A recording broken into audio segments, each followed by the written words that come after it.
നമ്മളിന്നൊരു sudden ട്രിപ്പിനുള്ള പരിപാടിയിലാണ്. നമ്മളെ വണ്ടി ഇനി 1:55 ഉള്ളൂ. ആംസ്റ്റർഡാമിൽ നമ്മളിപ്പോൾ എത്തിയിട്ടുണ്ട്.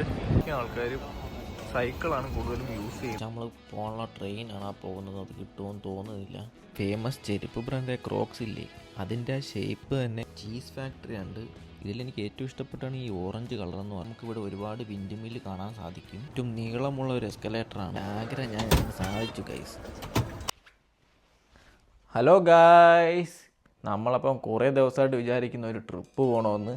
പക്ഷേ ജോലിയും കാര്യങ്ങളൊക്കെ നടന്നുകൊണ്ട് അതിനുള്ള സമയം കിട്ടിയില്ല. അപ്പം നമ്മളിന്നൊരു സഡൻ ട്രിപ്പിനുള്ള പരിപാടിയിലാണ്. അതിനുള്ള പാക്കിങ്ങൊക്കെയാണ് നിങ്ങളിപ്പോൾ ഈ കാണുന്നത്. അപ്പം നമുക്ക് അങ്ങോട്ട് പോവാം. അങ്ങനെ നമ്മൾ അടുത്ത ട്രിപ്പ് ആംസ്റ്റർഡാമിലേക്ക് പോകണം ഗൈസ്. നമ്മൾ ഈ ബസ്സിലാണ് പോണത്.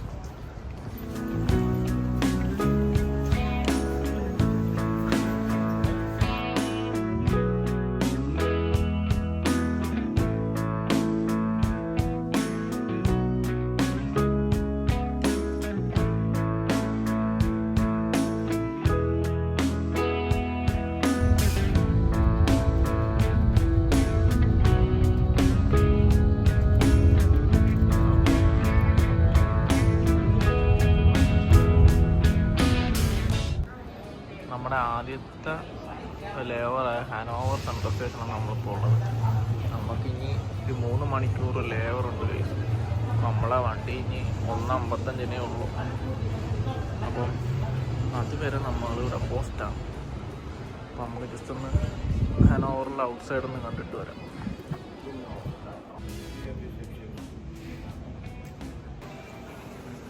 അങ്ങനെ നമ്മൾ യാത്ര ചെയ്താകെ വിശന്ന് ഗൈസ്. അപ്പം നമുക്ക് കഴിക്കാനായിട്ട്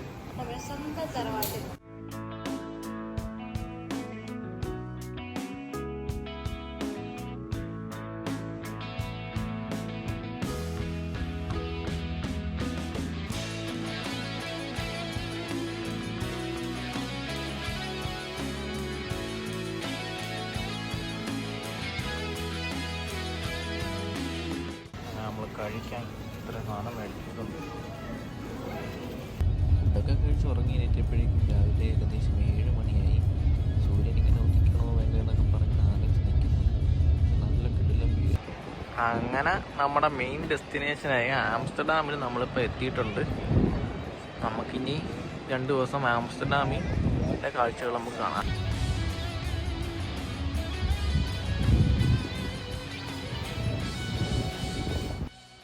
നമ്മൾ ആംസ്റ്റർഡാം സ്ലോട്ടർഡിക്ക് എന്ന് പറഞ്ഞ സ്റ്റേഷനിലെത്തി.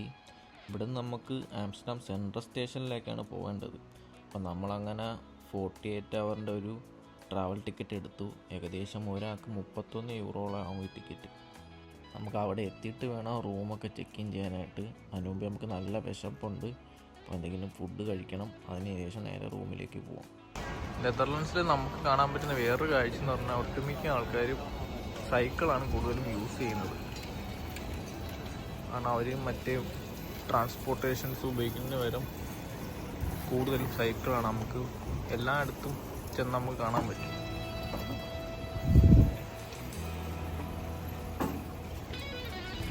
നമ്മളിന്ന് ആദ്യം പോകുന്ന സ്ഥലം എന്ന് പറഞ്ഞാൽ സാൻസീഷാണെന്ന് പറഞ്ഞൊരു വില്ലേജ് ഏരിയയാണ്. പക്ഷെ നമ്മൾ പോകാനുള്ള ട്രെയിനാണ് പോകുന്നത്. അത് കിട്ടുമെന്ന് തോന്നുന്നില്ല. കിട്ടിയ വണ്ടിയൊക്കെ പിടിച്ച് നമ്മളിവിടെ എത്തി എങ്ങനെയാലും. പക്ഷെ ഇന്ന് നല്ല തിരക്കുണ്ട്. നമുക്കെന്തായാലും മാക്സിമം കാണാൻ പറ്റുന്നത് കാണണം എന്നും പറഞ്ഞ് നമ്മൾ ഇറങ്ങിയേക്കുന്നത്. അപ്പം പയ്യെ കാഴ്ചകൾ കാണാം. നമ്മളിപ്പം സാൻസീഷാനെന്ന് പറഞ്ഞൊരു വില്ലേജ് ഏരിയയിലാണ് നിൽക്കുന്നത്. ഈ കാണുന്ന ക്ലോഗ് അഥവാ ഈ വുഡൻ ഷൂ എന്ന് പറയുന്നത് നെതർലാൻഡ്സുകാരുടെ കൾച്ചറിൻ്റെ ഒരു ഭാഗം തന്നെയാണ്. ഇവിടെ ഈ ഷൂവിൻ്റെ ഫ്രണ്ടിലായിട്ട് ഫോട്ടോ എടുക്കാനായിട്ട് ഒരുപാട് തിരക്കുകൾ നമുക്ക് കാണാൻ പറ്റും. അതുപോലെ തന്നെ ഇവിടെ ഒരു വുഡൻ ഷൂ മ്യൂസിയം ഉണ്ട്. കംപ്ലീറ്റ്ലി ഫ്രീ ആണ് എൻട്രൻസ് ഒക്കെ. അപ്പോൾ നമ്മൾ അതിൻ്റെ അകത്തോട്ടൊന്ന് കയറി നോക്കാം. നെതർലാൻഡ്സിലെ കൃഷിക്കാരും തൊഴിലാളികളും പണ്ട് കാലത്ത് അവരുടെ കാലുകൾക്ക് മുറിവ് പറ്റാതിരിക്കാനും ഒന്നും കൊണ്ടു കയറാതിരിക്കാനും വേണ്ടി ഉപയോഗിച്ചതാണ് ഈ ക്ലോഗ് എന്ന് പറയുന്നത്. കട്ടിയുള്ള തടികൾ കൊണ്ടാണ് ഈ ക്ലോഗുകൾ നിർമ്മിച്ചിരിക്കുന്നത്.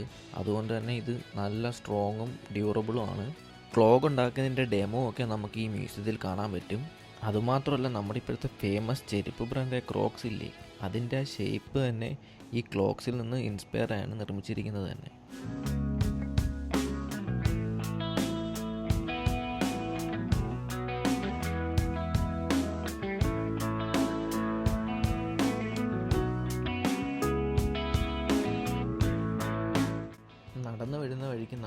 ചീസ് ഫാക്ടറി ഉണ്ട്, അതും ഫ്രീ എൻട്രൻസ് ആണ്. അങ്ങനെ നമ്മളും അത് കയറാനായിട്ടാണ് നിൽക്കുന്നത്.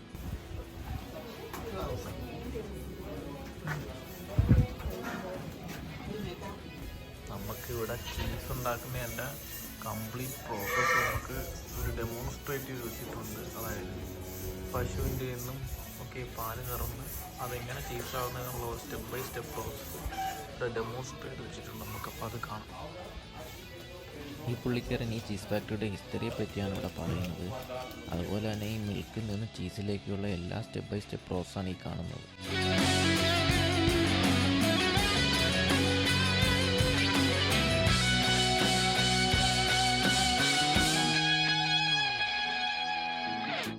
ഈ ചീസ് ഫാക്ടറി 1951 നിർമ്മിച്ചതാണ്. അന്ന് തൊട്ട് ഇന്ന് വരെയുള്ള എല്ലാ ഹിസ്റ്ററിയും ഓരോ ചീസിൻ്റെ ഡീറ്റെയിൽസും നമുക്ക് ഈ ഭിത്തിയിൽ കാണാൻ പറ്റും.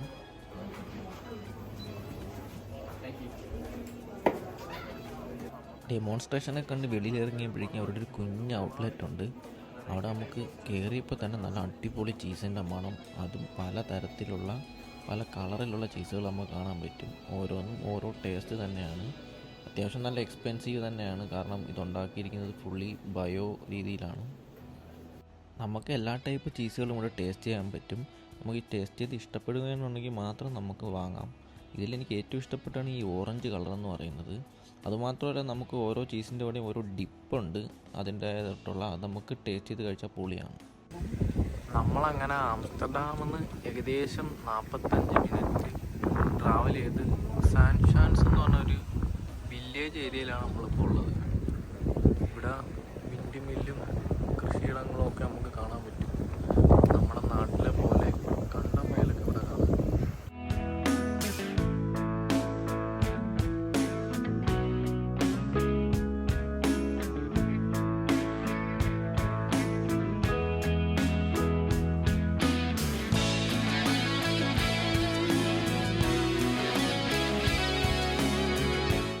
നെതർലൻഡ്സിൽ തന്നെ ഏറ്റവും കൂടുതൽ കാറ്റ് വീശുന്ന ഒരു സ്ഥലവും കൂടിയാണ് ഈ സാൻസിഷാൻ എന്ന് പറയുന്നത്. അതുകൊണ്ട് തന്നെ നമുക്കിവിടെ ഒരുപാട് വിൻഡ് മില്ല് കാണാൻ സാധിക്കും. ഇവിടെ വന്ന് ഏത് മൂലയിൽ നോക്കിയാലും നമുക്ക് വിൻഡ് മില്ല് കാണാൻ പറ്റും. കാരണം വേറൊരു തടസ്സങ്ങളൊന്നും ഇല്ലാത്തൊരു ഏരിയയും കൂടിയാണ് ഇത്. അതുമാത്രമല്ല, അതിൻ്റെ ഓപ്പോസിറ്റ് സൈഡായിട്ട് നമുക്ക് ഒരുപാട് വീടുകളും കാണാം. ആ വീടിൻ്റെ ഫ്രണ്ടിലായിട്ട് ബോട്ടുകളൊക്കെ നിർത്തിയിട്ടേക്കുന്നത് കാണാൻ പറ്റും. സൈക്കിൾ പോലെ തന്നെ ബോട്ടും ഇവർ അത്യാവശ്യം ട്രാൻസ്പോർട്ട് ഉപയോഗിക്കുന്നവരാണ് ഈ ഡച്ചുകാർ. നമ്മളീ കാണുന്നത് നെതർലാൻഡ്സിൽ തന്നെ ഏറ്റവും നീളമുള്ള ഒരു എസ്കലേറ്ററാണ്. ഏകദേശം 47 മീറ്റർ നീളമുണ്ട് ഈ എസ്കലേറ്ററിന്. ഇത് വീസൽഗ്രാസ്റ്റ് എന്ന് പറയുന്ന ഒരു മെട്രോ സ്റ്റേഷനിലാണ് ഈ എസ്കലേറ്റർ സ്ഥിതി ചെയ്യുന്നത്. നമ്മളങ്ങനെ നടന്നു വരുന്ന വഴിക്ക് എല്ലാവർക്കും അറിയാവുന്ന ഫേമസ് ബിയർ ബ്രാൻഡായ ഹൈനക്കൻ്റെ ഫസ്റ്റ് ഫാക്ടറി നമുക്കിവിടെ കാണാൻ പറ്റും. അതിൻ്റെ ഒരു കംപ്ലീറ്റ് വീഡിയോ നമ്മൾ സെപ്പറേറ്റ് ഇടുന്നുണ്ട്, അതുകൊണ്ട് നമ്മൾ ഇതിൽ കാണിക്കുന്നില്ല. അത്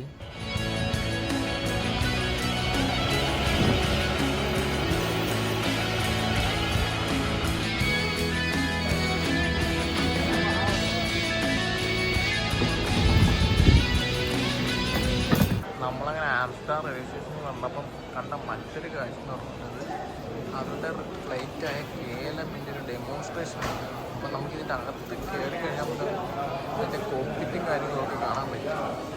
അതിൻ്റെ ഇപ്പുറത്തായിട്ട് നമുക്ക് അവരുടെ ഫ്ലൈറ്റിൻ്റെ ലാൻഡിങ് ഗിയർ വെച്ചിട്ടുണ്ട്. അത്യാവശ്യം നല്ല വലുപ്പമുണ്ട്. നമുക്ക് അതിൻ്റെ അകത്തൊന്ന് കയറി നോക്കാം. നമുക്ക് ആ ഫ്ലൈറ്റിൻ്റെ കോക്പിറ്റിൻ്റെ അകത്തൊക്കെ കയറാം.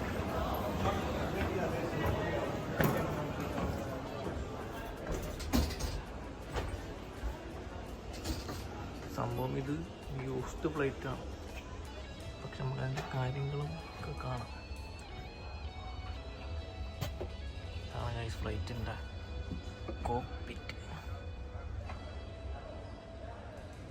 ആകെ നാശമായി കിടപ്പുണ്ട്. നമുക്ക് വേണമെങ്കിൽ ഇരുന്നൊക്കെ ടെസ്റ്റ് ചെയ്ത് നോക്കാൻ പറ്റുന്നതാണ്.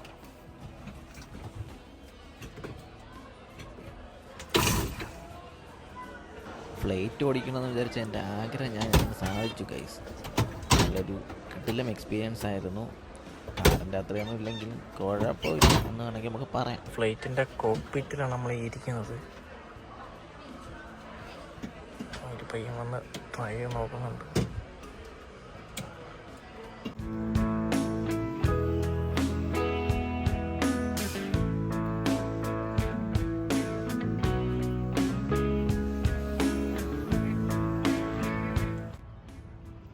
നമ്മളങ്ങനെ ചെറുതായിട്ട് ഒരു ബീച്ച് ഗൂഗിളിൽ നോക്കിയതാണ്. സ്ലോട്ടർ ബീച്ച് എന്നാ അതിൻ്റെ പേര്. അങ്ങനെ ഇവിടെ വന്നപ്പം വലിയ സംഭവങ്ങളൊന്നും കാണാനില്ല. ചെറിയൊരു വെള്ളക്കെട്ടും കുറച്ച് മണലും ഉണ്ട്. വിൻ്റർ ആവാറായതാണെന്ന് തോന്നുന്നു. അധികം ആൾക്കാരെയൊന്നും ഇവിടെ കാണുന്നില്ല. പക്ഷെ എനിക്കൊന്ന് സമ്മറിൽ അത്യാവശ്യം ആൾ കാണണം. അങ്ങനെ നമ്മൾ സൂര്യനെയൊക്കെ പറഞ്ഞു വിട്ടതിന് ശേഷം നേരെ ആംസ്റ്റർഡാം സെൻറ്ററിലേക്ക് തിരിച്ചു വന്നു. അവിടെ നമ്മളൊരു റിവർ സൈഡ് കുറച്ച് നേരം വാങ്ങി നോക്കി നിന്നു. ബോട്ടൊക്കെ പോകണമൊക്കെ കണ്ടിട്ട് സ്ട്രീറ്റ് ലൈഫൊക്കെ എൻജോയ് ചെയ്യാനായിട്ട് നമ്മൾ പയ്യെ നടന്നു.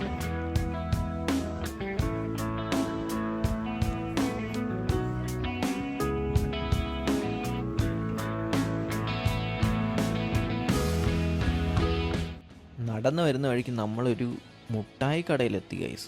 അടിപൊളി എന്ന് പറഞ്ഞാൽ അടിപൊളി ആംബിയൻസ് ഉള്ളൊരു മുട്ടായി കട. നമ്മളങ്ങനെ അതിൻ്റെ അകത്ത് കയറി നോക്കിയപ്പം പലതരത്തിലുള്ള ജെല്ലി മുട്ടായും പല ഷേപ്പിലുള്ള ജെല്ലി മുട്ടായിയൊക്കെ ഇവിടെ കാണാൻ പറ്റും.